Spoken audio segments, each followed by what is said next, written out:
بالوں میں ہم جیل ویکس کا استعمال کرتے ہیں, مختلف اور کریمز ہوتی ہیں ہم ان کا استعمال کرتے ہیں, تو سر یہ جو پروڈکٹس ہیں ان سے کتنا نقصان پہنچ سکتا ہے چہرے کو اور بالوں کو؟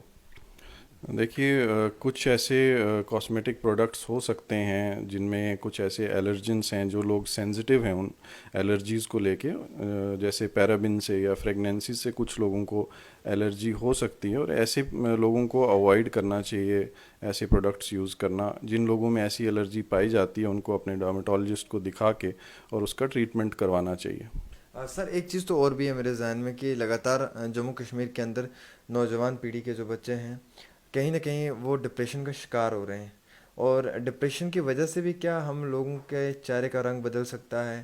کیا ڈپریشن کی وجہ سے بھی ہمارے بال گر سکتے ہیں؟ دیکھیے ایک بڑی اچھی کہاوت ہے کہ face is the index of body. آپ کی جو جسمانی یا ذہنی جو صحت ہے اس کا پتہ آپ کے چہرے سے لگتا ہے. تو بالکل ڈپریشن یا اگر آپ کے سائیکولوجیکل ایشوز چل رہے ہیں تو وہ آپ کے چہرے پہ دکھائی دے سکتے ہیں. آپ کی چہرے کی جو آؤٹ لک ہے, آپ کی جو ایجنگ ہے وہ زیادہ اسینچویٹ ہو جاتی ہے, بڑھ جاتی ہے جب آپ ایسے ذہنی پرابلم سے گزر رہے ہوں تو.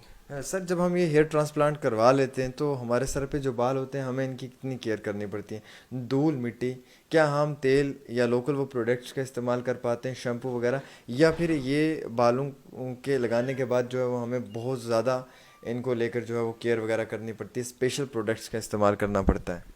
ہاں, یہ بہت اچھا سوال آپ نے کیا اور لوگوں کو اس کے بارے میں بہت مسکنسیپشن بھی ہے. دیکھیے ہیئر ٹرانسپلانٹ بیسیکلی ایک پروسیجر ہے جہاں پہ آپ ہی کے بال ایک ڈونر ایریا سے لیے جاتے ہیں اور جہاں پہ ان کی ضرورت ہے ان کو امپلانٹ کیا جاتا ہے. تو کچھ مہینوں کے بعد جب آپ کے وہ زخم جو ہیں وہ بھر جاتے ہیں, جب ہیلنگ کمپلیٹ ہو جاتی ہے, اس کے بعد ان بالوں کو کوئی بھی اسپیشل کیئر کی ضرورت نہیں ہوتی. جو آپ نارملی اپنے بالوں میں شیمپوئنگ کرتے ہیں, جو آئل اپلیکیشن کرتے ہیں, وہ آپ بالکل ویسے ہی کر سکتے ہیں. ایک بار جیسے ہیلنگ ہو جاتی ہے, مہینے ڈیڑھ مہینے بعد جو بھی آپ کا نارمل جو روٹینز ہیں اس کو آپ فالو کر سکتے ہیں. سر کیا الکوہل وغیرہ یا ایسی نشیلی چیزوں سے بھی جو ہے وہ اسکن اور چہرے کے بالوں پہ اثر پڑ سکتا ہے؟ جی بالکل. الکوہل اگین جیسے اسموکنگ کی بات ہم کریں تو ویسے ہی الکوہل بھی ایک بیڈ ہیبٹس میں ہی گنی جاتی ہے, اور الکوہل کا بھی کچھ حد تک سملر برے تاثرات پڑتے ہیں ہمارے بالوں پہ بھی اور ہمارے چہرے پہ بھی. سر بالوں کے ہیئر ٹرانسپلانٹ کے لیے کن چیزوں کا ہمیں سب سے زیادہ خیال رکھنا چاہیے اپنی ہیئر پلانٹ کروانے سے پہلے؟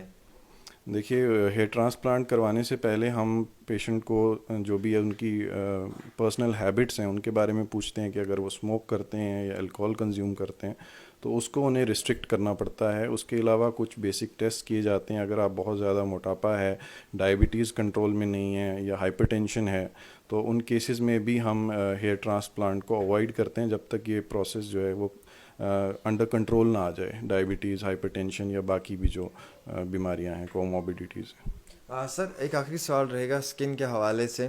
اسکن کو لے کر ہر انسان جو ہے وہ یہ سوچتا ہے کہ چہرہ خوبصورت ہونا چاہیے, اور بیشتر یہ بھی ہے کہ ہم لوگ زیادہ کافی ایڈکٹیڈ ہوتے ہیں, چائے کے ایڈکٹیڈ ہیں ہم.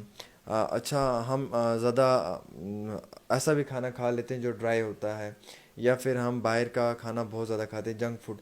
اس سے کتنا بیڈ امپیکٹ پڑ سکتا ہے اسپیشلی لڑکیوں کے لیے؟ تو میرا یہ سوال ہے کہ لڑکیاں بہت چاکلیٹس وغیرہ کا استعمال کرتی ہیں, تو کیا یہ چاکلیٹس بھی کہیں نہ کہیں ایک مین پوائنٹ بن سکتا ہے؟ دیکھیے یہ سبھی جو چیزیں ہیں جیسے جنک فوڈ ہو گیا, پیسٹریز, چاکلیٹس, یہ ہائی کاربوہائیڈریٹ ڈائٹ میں آتے ہیں جس کی وجہ سے صرف اسکن اور ہیئر پہ نہیں بلکہ باڈی پہ بھی برے تاثرات پڑ سکتے ہیں. اوبیسٹی آ سکتی ہے, آپ کی اسکن کی, آپ کی بالوں کی ہیلتھ پہ افیکٹ ہو سکتا ہے.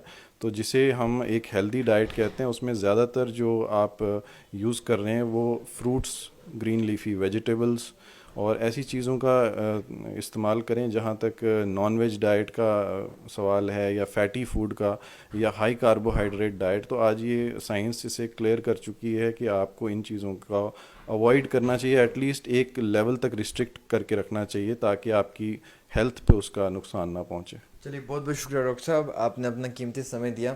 ہمارے ساتھ ڈاکٹر مبشر مشکور جی تھے جن کی جانب سے کلیئر کیا گیا ہے کئی سارے اہم ترین سوالات کو لے کر, چاہے وہ ہیئر ٹرانسپلانٹ ہو, آپ کی اسکن ہے, آپ اسکن لیزر کے حوالے سے اگر بات کر لیں, بالوں کا ہیئر ٹرانسپلانٹ کروانے کے بعد کیا کینسر ہو سکتا ہے، کیا ایسے سمٹمز آپ کے اندر پیدا ہو سکتے ہیں.